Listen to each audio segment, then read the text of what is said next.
এখানে কন্যা তার বাবা দ্বারা প্রেরিত খাবারের আনবক্সিং করছে।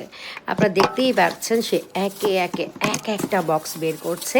সে খুবই আনন্দিত, কারণ তার বাবা তার বিদেশি জীবনে, একাকিত্বের জীবনে, একঘেয়েমির জীবনে অনেকগুলো খাবার রান্না করে পাঠিয়েছে। সে একে একে এগুলো বের করছিল এবং এই তো তার মুখটা দেখেন কেমন একটা আনন্দে ভরে আছে না? বেশ ভালো লাগলো। আপনাদের যাদের ভালো লেগেছে আমাদের অবশ্যই জানাতে ভুল করবে না, সাবস্ক্রাইব করতে ভুল করবেন না।